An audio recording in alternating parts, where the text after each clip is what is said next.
Bonjour, j'espère que vous allez bien. On se retrouve enfin pour le bilan du mois d'août. Un bilan qui est une fois de plus en retard, mais cette fois-ci j'ai décidé de ne pas m'excuser, puisque de toute façon je pense que je suis pas foutue de m'organiser correctement pour qu'ils arrivent à l'heure, et je pense que de toute façon ils arriveront presque toujours en retard, donc je vais arrêter de m'excuser parce que sinon ça va devenir vraiment énervant de m'entendre m'excuser à chaque fois. Et on va commencer ce bilan du mois qui a été, ça a été un bon mois. Le mois d'août a été vraiment un bon mois niveau lecture. J'ai commencé le mois d'août avec Elle s'appelait Sarah de Tatiana de Rosnay, un livre que j'avais vraiment envie de lire depuis le film en fait, puisque le film je l'ai vu, j'étais en première je crois, donc ça fait presque 3 ans, et depuis ce jour je me disais faut que je lise le livre, faut que je lise le livre, et ça n'arrive que maintenant, mais comme je ne le dirai jamais assez, mieux vaut tard que jamais. Donc l'histoire c'est quoi? On a en fait 2 récits en parallèle. On a l'histoire de Sarah, une petite fille juive, qui va être victime de la rafle du Veldiv avec sa famille. Et on a en même temps l'histoire de Julia, qui est une jeune journaliste américaine mais qui vit en France. Et elle va être chargée de rédiger un article sur la rafle du Veldiv, un article commémoratif. Je ne sais pas si on peut trop dire ça, mais vous voyez ce que je veux dire. Et en fait petit à petit ces 2 histoires vont plus ou moins se rejoindre. Donc on a l'histoire en 42 et en 2002. Il me semble que c'est ça. Et je crois que c'est en 2002 Julia. Et donc Julia va se mettre à faire des recherches et à se renseigner sur la famille de Sarah en fait.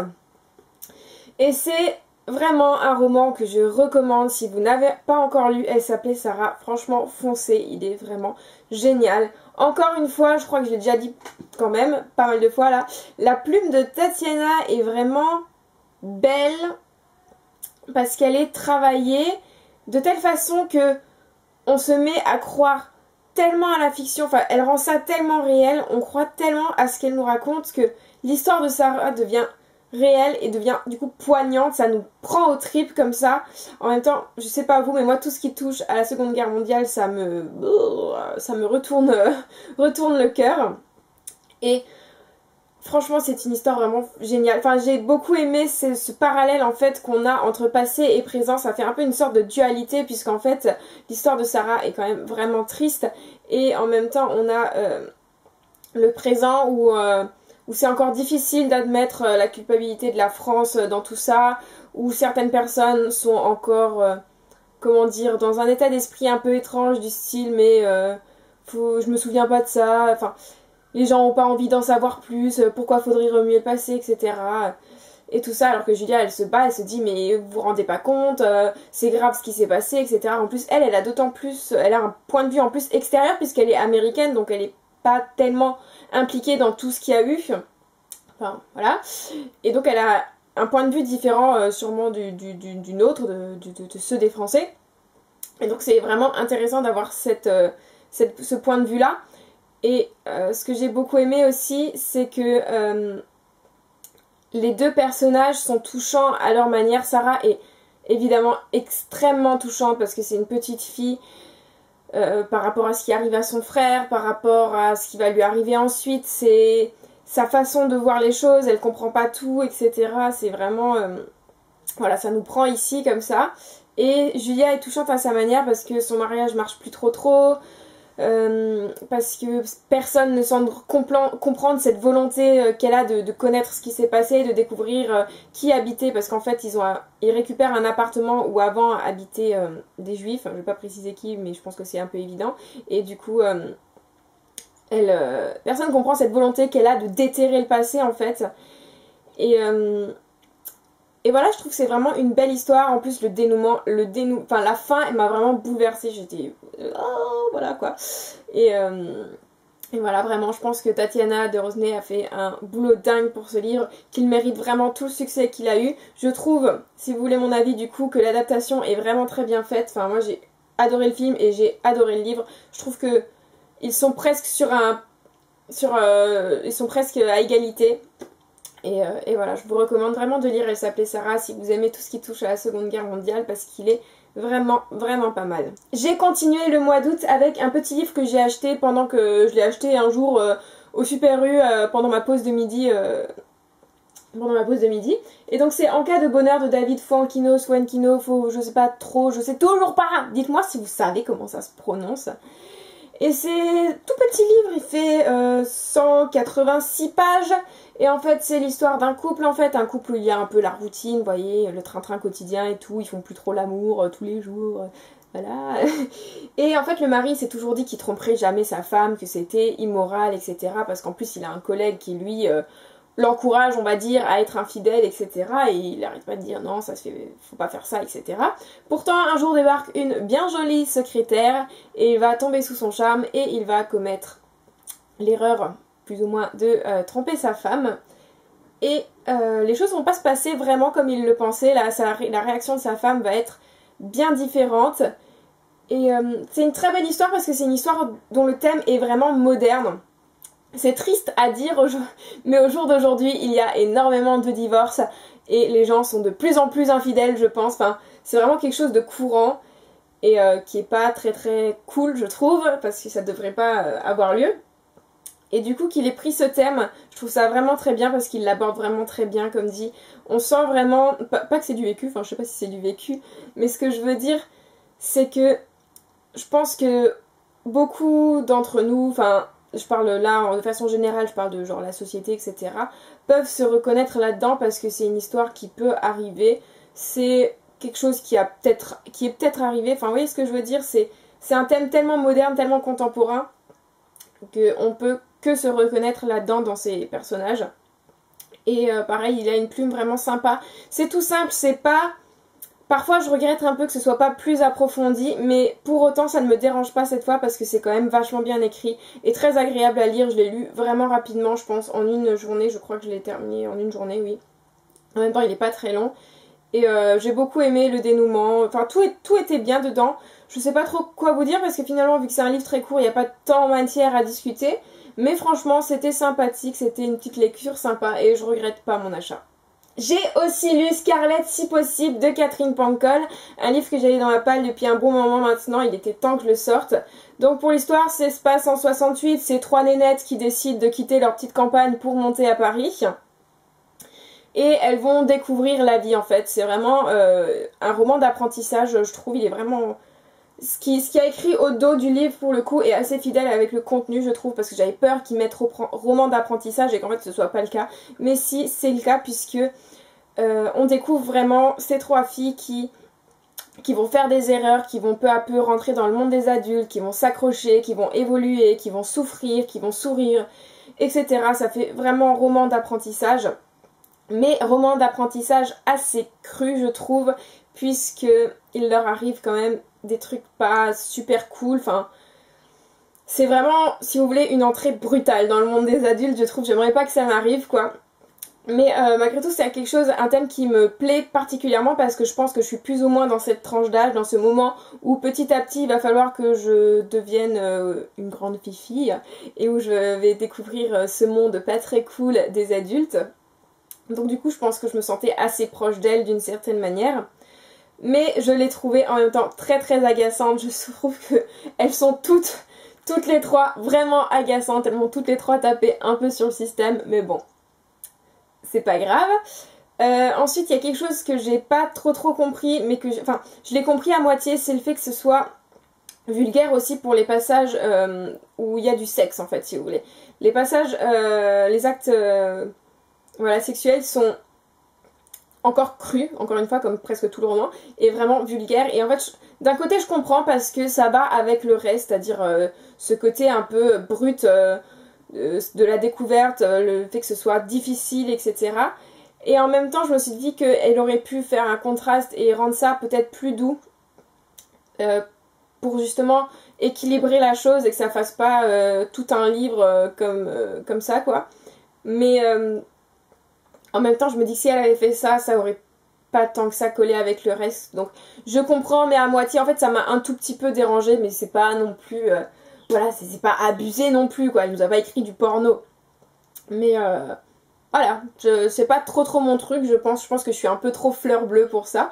Mais c'était sympa, et malgré tout ça, La plume de Pankol, c'est ma plume préférée. J'adore sa façon d'écrire, j'adore sa façon d'approfondir les personnages. Elle a toujours des petits détails qu'elle donne à chacun qui les rendent complètement uniques et vraiment... Moi, j'admire les auteurs qui arrivent à faire ça, qui arrivent à faire, je l'ai répété des dizaines de fois, je crois que vous en aviez marre, mais qui arrivent à faire de leurs personnages des personnes en fait, et ça c'est vraiment top. Donc Scarlet si possible, c'est vraiment pas mon préféré de Pankol, mais malgré tout je l'ai bien aimé, je pensais plus accrocher que ça, mais voilà, c'était pas non plus une lecture que j'ai détestée quoi, c'était sympa. Ensuite, comme j'ai voulu me remettre dans du bon Pankol, j'ai donc terminé le tome 2 de Muchachas. Et je l'ai beaucoup moins aimé que le tome 1. Alors, ce qui est difficile, je peux pas trop vous faire de résumé pour ça, puisque ça suit le tome 1 qui suit lui-même les 3 tomes de sa trilogie, Les yeux jaunes des crocodiles et tout ça. Donc, je vais pas vous faire de résumé parce que ce serait tout vous spoiler. Mais il se passe des choses qui m'ont pas trop plu, du style, j'aime pas trop ce qui se passe pour Joséphine. L'histoire là, Gary Calypso, ça me plaît pas mon gars. T'as Hortense, ne l'oublie pas. Ça m'a pas trop plu, même si Calypso est un personnage très intéressant, j'ai vraiment bien... En fait j'ai aimé Calypso, mais j'ai pas aimé Calypso et Gary ensemble, entre guillemets. Shirley, elle me tape... Ouh, waouh, j'avais envie de la claquer celle-là. Ouh, si c'était ma pote, ouh, voilà. Et sinon, ouais, je sais pas, je trouve qu'il manquait un petit quelque chose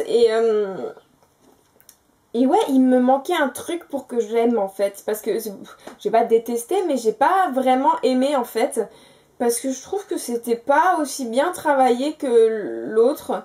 Il manquait un petit quelque chose. Est-ce que j'étais peut-être pas dans l'humeur pour, vous voyez ce que je veux dire? J'aurais peut-être dû attendre d'avoir vraiment envie de le lire parce que là, je l'ai acheté, je me suis dit bon bah allez, go quoi. Alors que, enfin je sais pas.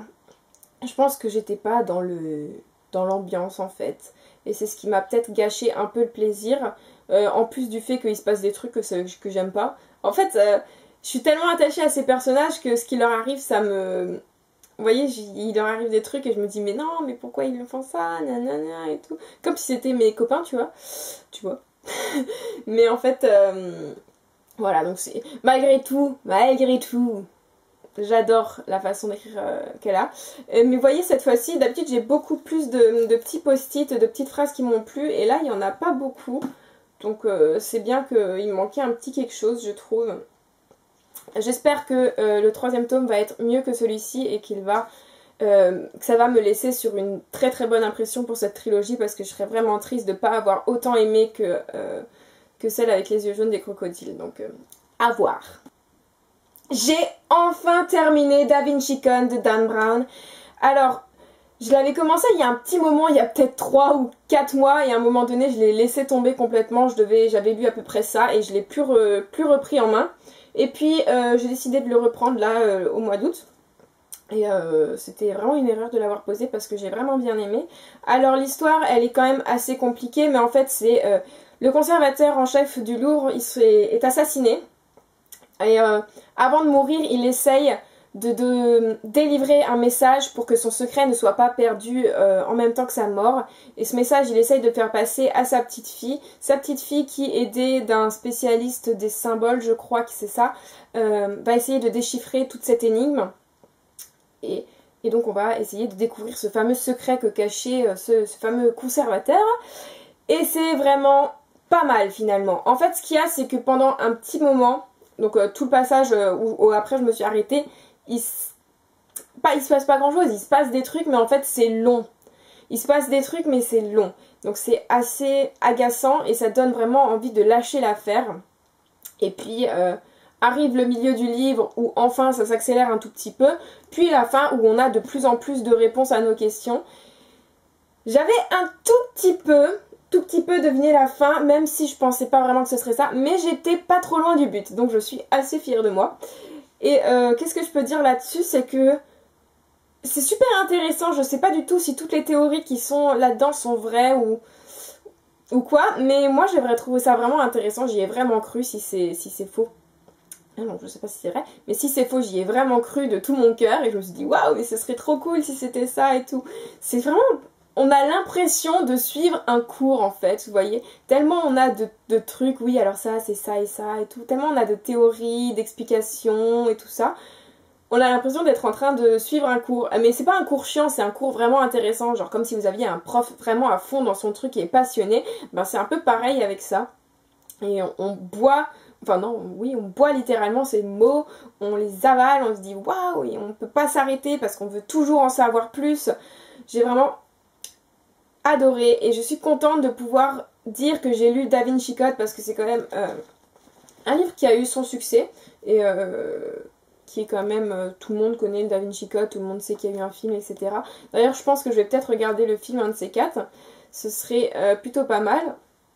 Et j'ai rien de plus à dire, l'écriture, et voilà, c'est pas non plus foufou, mais c'est bien, c'est travaillé, c'est étudié. Et voilà, je suis contente d'avoir lu le Da Vinci Code, je sais pas trop quoi vous dire de plus, mais c'était pas mal. Et c'est super intéressant, donc si vous hésitez encore et que vous avez peur que ce soit compliqué, c'est un peu compliqué, mais franchement, si on est, on va dire, dans un endroit calme et qu'on est posé et qu'on fait pas d'autres choses en même temps, et ben ça voilà. Suffit d'être posé et d'avoir l'esprit plus ou moins vide, enfin voilà, je sais pas trop comment expliquer. Et ça passe tout seul. Bon, parfois j'ai eu à relire certains trucs, mais c'était rare quand même. C'est pas aussi compliqué que je pensais que ça le serait, quoi. Donc, verdict, j'ai beaucoup aimé. Et voilà, c'est tout pour ce bilan du mois. J'espère que ça vous a plu et je vous dis à bientôt pour une prochaine vidéo. Bye!